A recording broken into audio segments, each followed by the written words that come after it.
Escuche, esto es muy importante. Es que la depresión, señores, es uno de los trastornos mentales más frecuentes y según la Organización Mundial de la Salud afecta a unas 121 millones de personas en todo el planeta. Y aquí en Estados Unidos sale en un informe reciente de los CDC revela que casi una de cada 5 personas adultas han sido diagnosticadas con depresión y la frecuencia varía dramáticamente según el estado. Vamos a profundizar este tema con la doctora Jessica Wolf, terapeuta clínica especializada en el tema del suicidio. Buenas noches, doctora. Gracias por acompañarnos.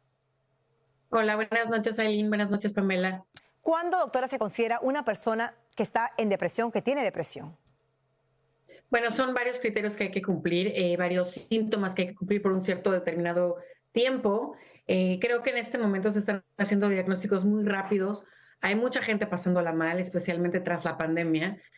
Hablamos de un estrés post-pandemia que ha venido suscitando desde que la pandemia, las restricciones de la pandemia se levantaron. Mucha gente le está pasando mal, es como la secuela de lo que vivimos. Hubieron muchas pérdidas económicas, de personas, y esta nueva normalidad nos está costando mucho trabajo como digerir y masticar. Entonces, bueno, se están haciendo diagnósticos rápidos de depresión en personas en estado de pospandemia. A ver, doctora, pero es que la verdad la cifra nos preocupa a todos. Estamos hablando de 1 de cada 5 adultos que han sido diagnosticados con depresión en Estados Unidos.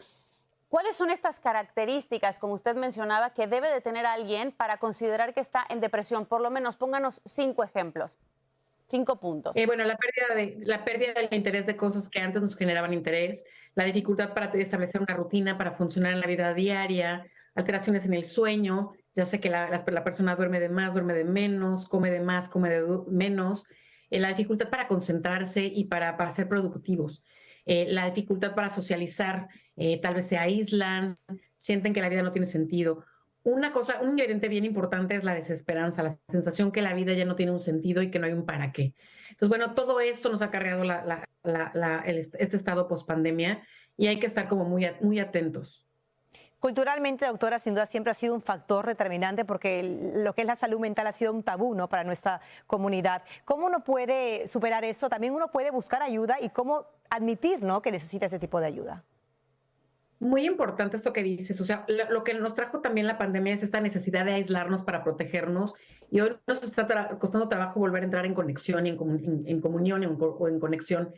La realidad es que somos seres sociales y necesitamos unos de otros, como bien dices, necesitamos hacer un lado al tabú, pedir ayuda, comunicarnos, compartir. El servicio es bien importante, la ayuda está allá afuera, está al alcance de todos. Y si la estamos pasando mal y si inclusive en un momento dado estamos pensando en el suicidio, es bien importante pedir ayuda. Otra de las cosas que está trayendo a la mesa esta estadística que refieren ustedes, o este estudio que refieren ustedes, es que la depresión no solo tiene que ver con una cuestión genética, sino con una cuestión ambiental. Cuando la situación en el mundo se complica por cuestiones económicas, por cuestiones sociales, por cuestiones de pandemia, la situación de salud mental también se complica. Entonces, bueno, somos seres también ambientales, no nada más genéticos y biológicos. Algo que llama la atención en este estudio es que la depresión no se ve tanto aquí como por individuos, sino por estados. Hay estados donde se presenta mucha más depresión que en otros. ¿A qué cree que se deba esto? ¿Podría influenciar en algo el clima o a qué se debe? La depresión tiene que ver es multifactorial y como bien lo dices, puede ser desde el clima, el acceso a recursos de salud mental, la situación económica, la seguridad en cada uno de los estados, lo que representa la seguridad en cada uno de los estados, los problemas sociales, desde la violencia, etcétera. Entonces, bueno, es multifactorial, multicausal, no nada más genética, y bueno, habla bien importante de esta parte de que somos seres sociales y que necesitamos de que nuestras comunidades estén sanas y funcionales y ofreciendo los recursos que necesitamos para mantenernos sanos y con seguridad. Doctora, hablando del perfil de una persona que está considerando, ¿no?, como mencionó usted, el suicidio, ¿no? A veces creo que es algo totalmente diferente de lo que uno visualiza o es el estereotipo de una persona que capaz uno visualmente puede ver que está deprimida. Porque es importante, doctora, también estar pendiente de esas personas que capaz aparentan estar alegres y bien, pero en el fondo están sufriendo también. Muy importante la pregunta. Hablamos de personas con alto riesgo, pero cuando nos enfocamos en las personas de alto riesgo, dejamos de lado la idea de que cualquier persona puede tentar el suicidio porque, bueno, tenemos vida y podemos atentar contra nuestra vida. Sabemos que los jóvenes son una población de mayor riesgo por la impulsividad que tienen, porque no son productos terminados, son productos en desarrollo, en crecimiento. Nos preocupan los jóvenes, nos preocupan cómo está viviendo los jóvenes el mundo actual y todo lo que está pasando con ellos, desde lo que consumen en redes sociales, en medios de comunicación. No están listos para digerir toda esta información.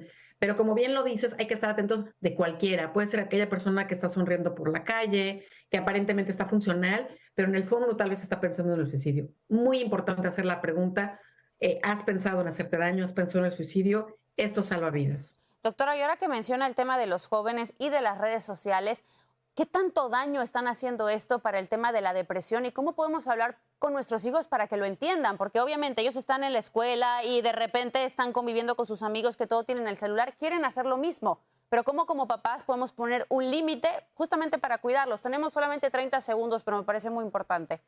Muy importante el tema. Las redes sociales están generando dolor en los chicos porque están viendo vidas que no son reales, están viendo la vida virtual, la vida editada. Y es bien importante tener esta conversación con nuestros chicos de que esa no es la vida real, que la vida real tiene muchos colores, desde cosas lindas y cosas no tan bonitas, y que hay que trabajar en ser resilientes. Hay que tener esta conversación con nuestros chicos de que esa no es la vida real. Muy importante la comunicación. Muchas gracias, doctora Jessica Uf, por acompañarnos esta noche en 24/7 Primetime. Buenas noches. Bueno, y si conoce a alguien que necesita ayuda, por supuesto, la información siempre está disponible en la línea contra el suicidio, el Crisis 988.